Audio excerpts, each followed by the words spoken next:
Hello, my name is Russell Myers. Welcome to Issues Unite. So we are officially out of, or getting out of, Afghanistan. Finally, after 20 years. And I see some people that are, praising Biden. And there's no justification for this. This is not happening in the way that Biden had planned on this. Okay? Now, there are people that are criticizing him and saying he should be impeached over this, but I'm not in that camp either. I'm happy that we're getting out. We should be getting out after 20 years. However, the people that are praising him are the ones that are really annoying me and should be annoying you as well. They're acting like I've heard alleged progressives saying, "Oh well, I just became a Biden bro for the." No. Biden had every intention to keep some U.S. troops in Afghanistan. He was going to keep at least 650 military troops and CIA operatives and, government contractors in Afghanistan. That was what he was going to do.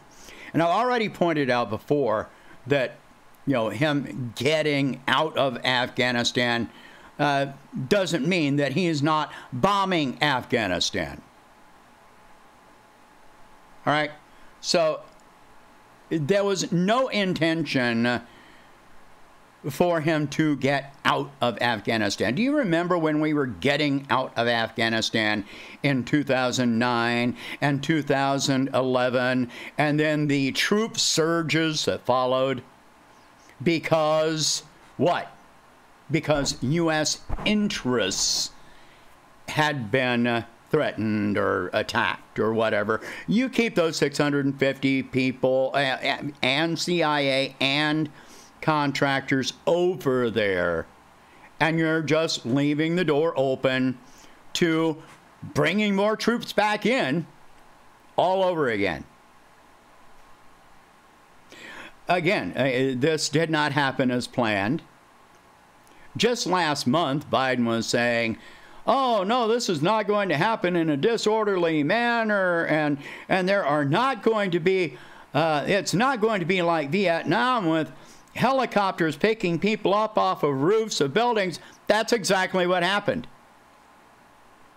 Anthony Blinken said, No, the Taliban may regain power, but I don't foresee it, being over the course of a 3-day weekend. That's exactly what happened. And they're talking about, how horrible and terroristic the Taliban is, and yet the Taliban, basically took over every major, city without firing a shot. Without firing a shot. All of the Afghan forces, I think Biden said like 300,000 of them, just laid down their weapons and walked away. Biden says, well, the Taliban doesn't have an air force. Well, they fucking do now, don't they? Because the Afghan forces just walked away from all of the aircraft and left it for the Taliban to take over.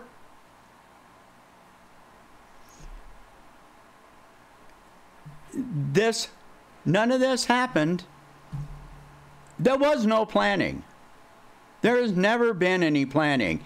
Go back to the Afghanistan papers from the Washington Post from, 2017, 2018.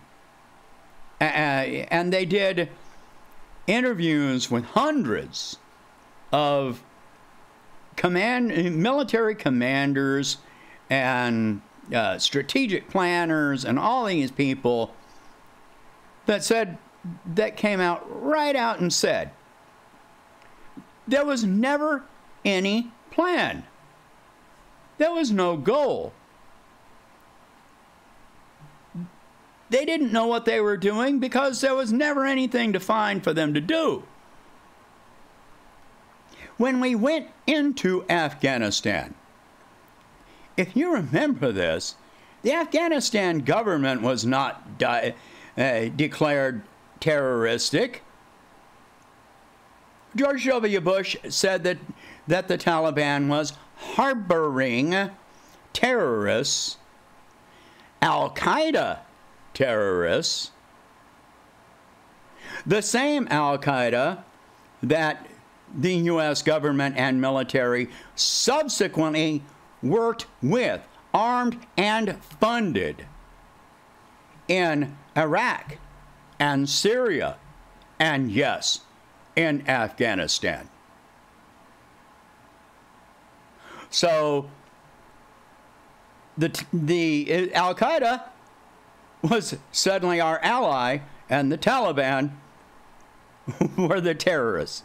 And we're declaring them that. And we won't talk with the Taliban, even though they are the de facto government in Afghanistan at this point. At no point Trump took flack for discussing anything with the Taliban, but he engaged with the people that are now in power. He didn't enable them getting into power. And that's another thing. People are praising Biden. If this had happened under Trump, which it was planned under Trump, and Biden actually delayed our withdrawal from Afghanistan beyond the date in May that Trump had set for us to withdraw. Biden kept us there longer, which only angered the Taliban even more. Would you have praised Trump? If you're praising Biden now, would you have praised Trump for withdrawing from Afghanistan?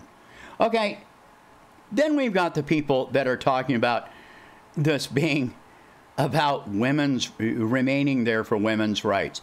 You people will fall for any shit on earth that's shoved down your throat by the military-industrial complex and the puppet corporate media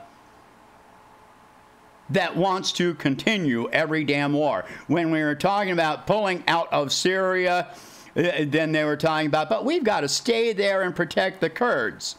The Kurds have been declared a terrorist organization. The Kurdish military has been declared a terrorist organization since 1997 by the U.S. State Department, and you can still look it up today on the U.S. State Department website. But we're supposed to be there to help the Kurds in Syria.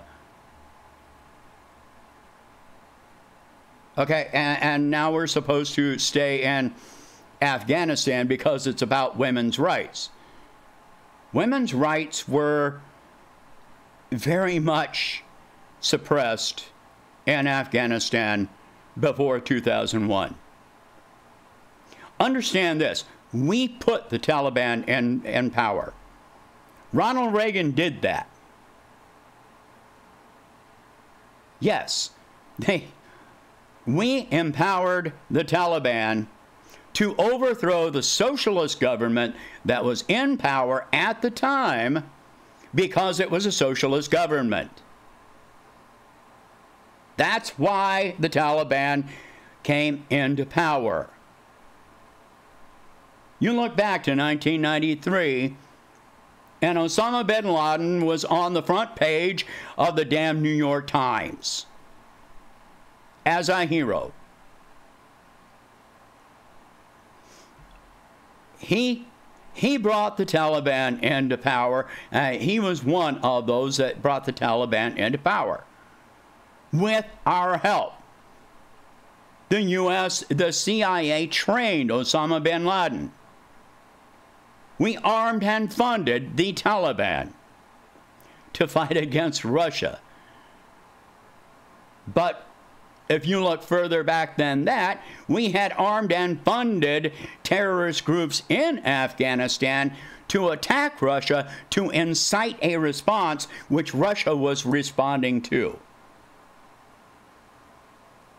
It has all been orchestrated.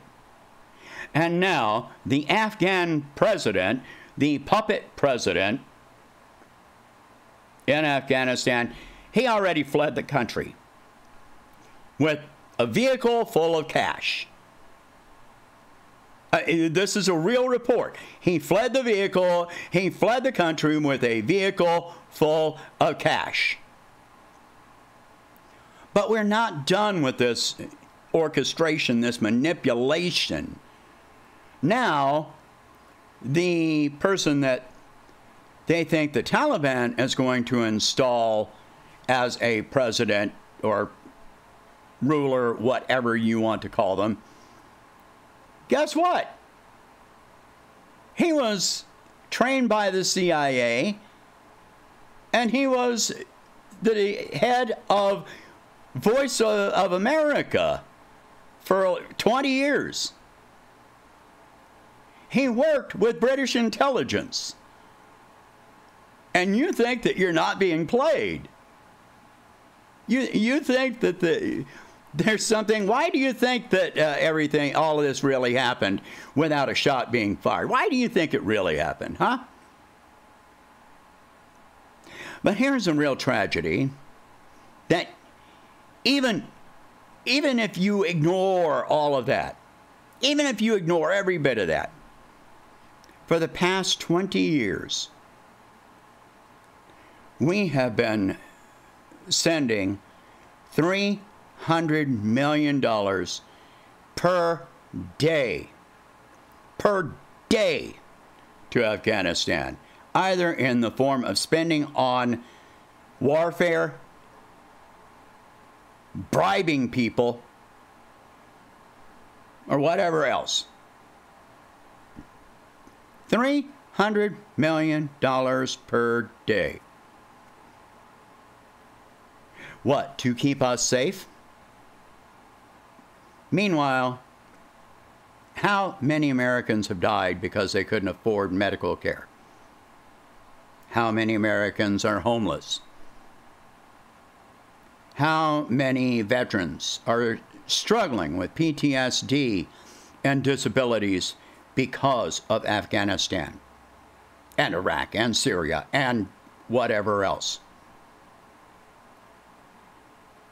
How many Americans are declaring bankruptcy?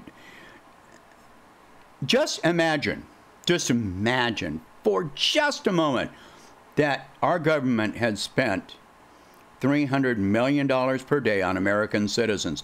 There are only 330 million Americans.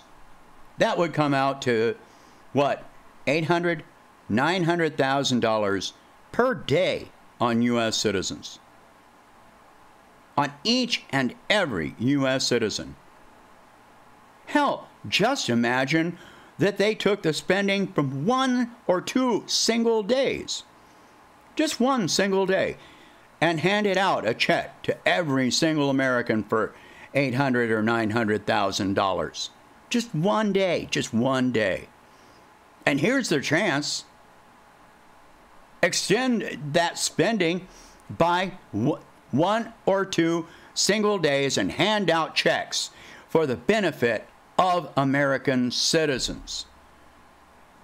How much would it hurt to extend it, the spending, for 1 or 2 days? And hand that money out instead of spending it on bombs. Just imagine that happening. Because it's never going to. It absolutely will not happen. You want to praise Biden? Fuck you. I got nothing for you. You want to praise Trump? I got nothing for you. Fuck you. You want to praise Obama? Fuck you. I got nothing for you. If this is what you just want to keep on continuing on with warfare, claiming that you're at risk. Americans are at risk from lack of medical care, from homelessness, from food insecurity, from bankruptcy. Oh no, we can spend it on warfare, but if you do it to help people, it's socialism, and that's bad.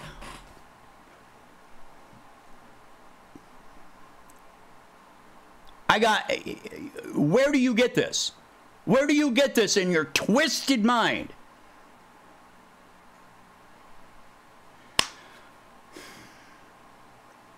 Right now, they Jen Psaki held a press conference this morning from the White House stating that the U.S. government cannot guarantee the safety of American citizens in Afghanistan being evacuated. But they're putting a priority on evacuating Afghanis that had worked with the U.S. government. And this is not a security risk to the United States. You're going to import these people. There have been many cases where someone was thought to be working with the Americans for years, and it turned out that they were double agents. Do you think that they're going to come here and stop being double agents all of a sudden? No. But American citizens have no guarantee that they will be evacuated. So you go ahead. You praise Biden. You cheer for whatever. You say that we should continue this war. Absolutely not. And the last thing, okay, we are withdrawing from Afghanistan, allegedly. But Biden is ramping up tensions with China. 20 years in Afghanistan, we could not beat Afghanistan, but he thinks that we can intimidate China. Yeah? You think so? Let's see how that works out. All right. That's it for this one. I am going to be scheduling videos to be released at 9 a.m. Every day. So please subscribe and watch out for them. Share this video. Talk about these subjects. If you can, please donate $1 a month and help expand the channel. And I will catch you in the next one. Thank you for watching. Bye.